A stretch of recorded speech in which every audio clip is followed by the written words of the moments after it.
Hi everyone, welcome to Daily Current Affair MCQ. Today is 27 January 2025.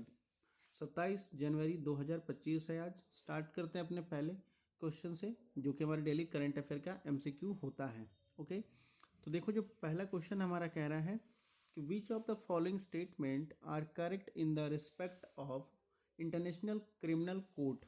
ठीक है, international criminal court को लेकर के इनमें से कौन सा स्टेटमेंट करेक्ट है वो आपको बताना है।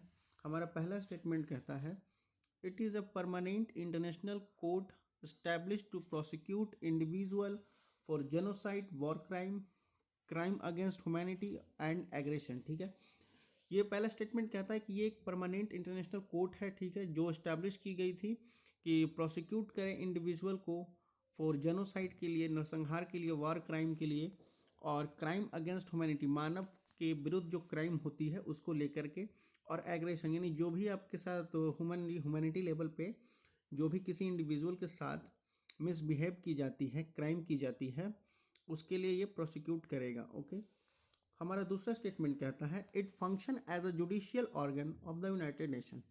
ये फंक्शन करता है as a judicial nation of United Nation, UN का।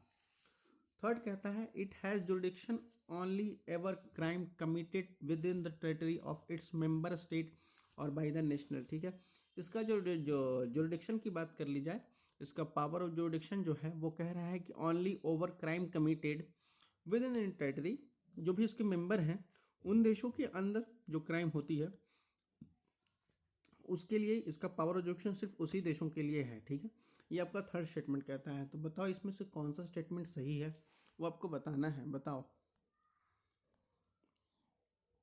सो the correct option is C. आपका सी ऑप्शन जो है सही हो जाएगा। Statement first and statement third आपका सही है, स्टेटमेंट सेकंड आपका गलत है। कैसे गलत है? तो देखो, ये जो judicial organ of United nation कहता है नहीं है। ठीक है, ये judicial organ of United nation नहीं है, ये एक इंडिपेंडेंट ऑर्गन है यूनाइटेड नेशन का। ठीक है, ये क्या कहता है, एक इंडिपेंडेंट, आपका देखो क्या कहता है, एक इंडिपेंडेंट ऑर्गन है आपका यूनाइटेड नेशन का। ठीक है, ना कि आपको जो कि बहुत सारे इशू पे आपको क्या करता है, कॉपरेट करता है। ओके, और आपको बात कर ली जाए आईसीसी की,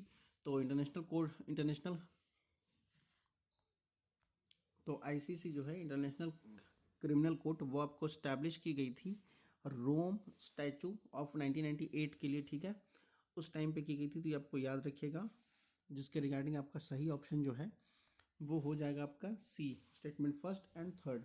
now move to the next question. देखो जो हमारा दूसरा क्वेश्चन है ये कह रहा है कि which of the following is not a principle of non aligned movement, जिसको NAM नाम भी कहते हैं, NAM भी कहते हैं। ठीक है, बहुत ही इजी और कह लीजिए बहुत ही फेमस और बहुत ही फेवरेट क्वेश्चन है यूपीएससी और स्टेट PCS का। ठीक है, तो इसमें से बताओ इसमें से कौन सा है जो आपका NAM का प्रिंसिपल नहीं है। आपका फर्स्ट कहता है non interference in the internal affair of other country, किसी भी देश के आंतरिक मामले में कोई इंटरफेरेंस नहीं करना है, कोई इंटरफेरेंस नहीं करना है। बी कहता है आपका promotion of collective security through a military alliance. ठीक है, प्रमोशन करना है कलेक्टिव सिक्योरिटी को मिलिट्री अलायंस के थ्रू, मतलब सेना के मिलकर आपसी दो देश या ग्रुप ऑफ कंट्री मिलकर के, सेना के मिलकर के उसको कलेक्टिव सिक्योरिटी प्रोवाइड करेंगे। ठीक है, सी कहता है आपका respect for sovereignty and territorial integrity of all nation. Respect है इसके लिए, प्रिंसिपल इसका क्या है, रिस्पेक्ट है आपको टेरिटोरियल और सॉवरेनिटी के लिए, देश के जो भी आंतरिक मामले हैं उसको लेकर के। डी कहता है peaceful coexistence among the country. ठीक है, बहुत ही शांतिपूर्ण एक दूसरे की कंट्री से क्या करना है, व्यवहार करना है, ये आपका बताता है। तो बताओ इसमें से कौन सा स्टेटमेंट करेक्ट है। सो द करेक्ट ऑप्शन इज क्या हो जाएगा आपका, ऑप्शन बी हो जाएगा, promotion of collective security through military alliance. ठीक है, ये आपका ऑप्शन सही हो जाएगा। अब देखो बात करते हैं हम NAM की, नॉन अलाइंड मूवमेंट की। ठीक है, तो ये जो NAM स्टैब्लिश की गई थी 1961 में स्टैब्लिश की गई थी। ठीक है, और ये जो वेस्टर्न ब्लॉक के द्वारा लीड किया गया था, जिसको यूनाइटेड नेशन भी कहते हैं।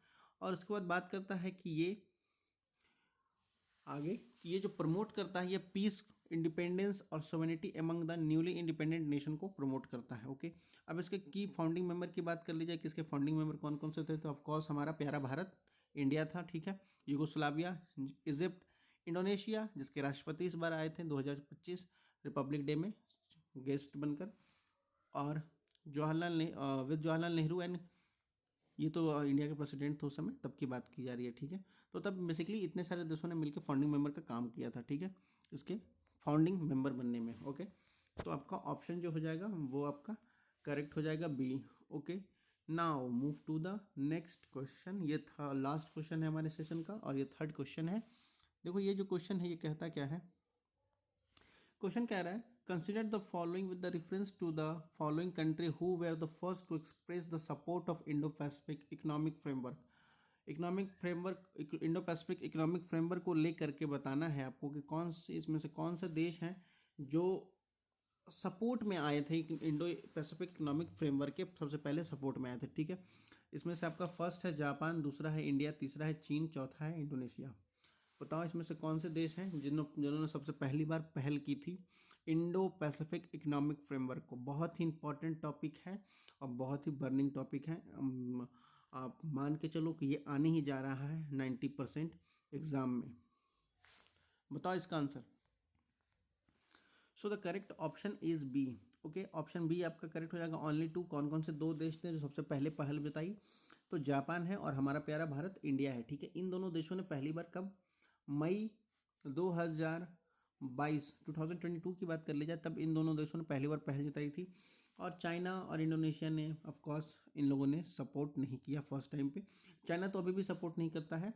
इंडोनेशिया की बात कर ली जाए तो इंडोनेशिया का सपोर्ट फर्स्ट टाइम नहीं आया था, बाद में आया था, ठीक है। इसलिए आपका यहाँ फर्स्ट पूछ रहा है, जिसके रिगार्डिंग आपका फर्स्ट और सेकेंड आपका जापान और चाइना सही हो जाएगा। ऑप्शन आपका 2, जैसे ओनली 2, बी ऑप्शन करेक्ट हो जाएगा। ओके, अब that's all for the today session.